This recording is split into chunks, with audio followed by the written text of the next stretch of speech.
you. Thanks, Mike. I appreciate it. So those of you who have heard me read before, I've read a few things from memoirs, speaking of memoirs.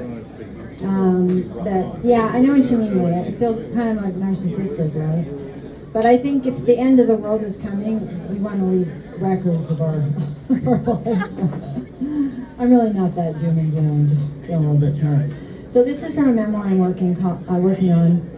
I say it's memoir-ish, and it's called Eulogies, a memoir. All right. The problem with New York, Hal said, is the longer you live here, the more you hate it, and the less you can imagine living anywhere else. I could imagine the hate it part. I did already. But I knew I was supposed to be here. That knowledge came to me one day on my way to the top of the mountain. Hal and I had been dating for several months, and he was getting ready to move back to New York. We were trying to figure out what that would mean for us. I'd follow him to New York at some point, or the relationship would likely be over. The logical one to move was me.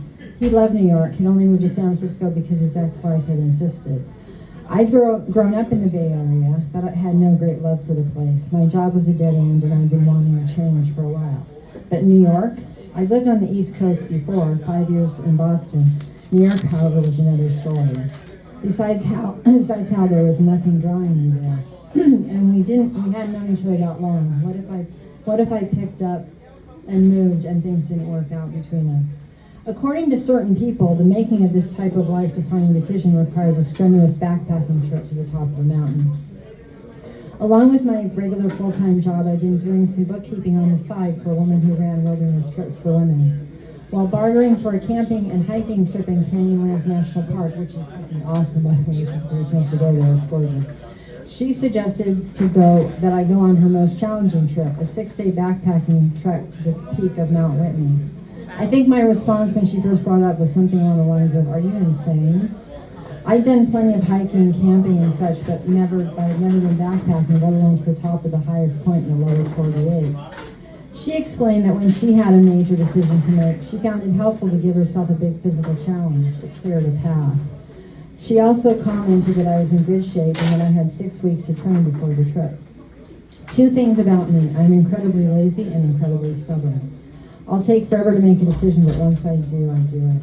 So I said yes and started to train. I was living in Oakland near Lake Merritt, a lake in name only, more like a pond, but it must have been designed by a runner. It was exactly 7 kilometers around. Next to the lake was a long set of stairs, 115 to be exact, leading to the street above.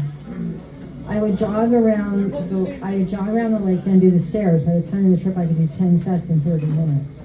I was prepared as I'd ever be, except for one thing. I ignored the advice of the salesperson who had sold me the backpack to take it out for a spin to make sure it was adjusted properly.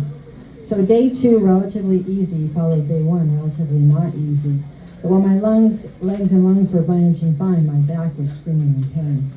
I stood in a meadow filled with bright yellow flowers, which contrasted with the intense green of the tall grass, and talked myself down. There was nowhere to go but forward. The next day was a rest day, I reasoned. I could regroup and adjust my pack. All I had to do was make it to that day's campsite.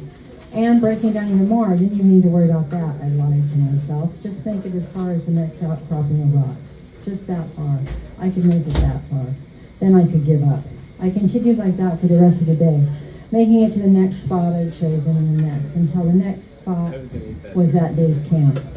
The day we were to make the summit, I wasn't thinking of New York or Hal or anything other than putting one foot in front of the other on my way to the next spot I'd chosen as the just make it that far spot. It's a good trick, useful in many situations other than backpacking, which explains why I forget to use it.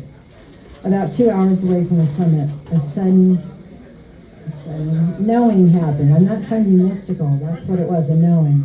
It wasn't a decision, it was just there. I was moving to New York.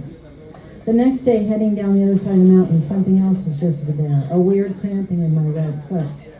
I chalked it up to the strenuousness of the trip. Less than a year later, I was in New York. I'd heard lots of stories from people, including Hal, of love at first sight, how they landed in the city and just known that this was where they were meant to be. Such was not my experience. I thought the city was dirty, crowded, noisy, smelly, and not quite, but almost completely overwhelming. Just when I thought I'd learned my way around, take the subway, for example. as an example, the city would show me just how wrong I was and punish me for my hubris. Strong punishment for my hubris. And I would find myself on the wrong train, speeding up some neighborhood I'd never heard of. What I most definitely did fall in love with, though, pretty much immediately were the people. I'd expected rudeness, but soon realized that people here are nice, for the most part helpful. People talk to each other when they're standing in line. My inner gregarious twin, I am a Gemini after all, I found her home. She belonged to me, I belong to. Thank you.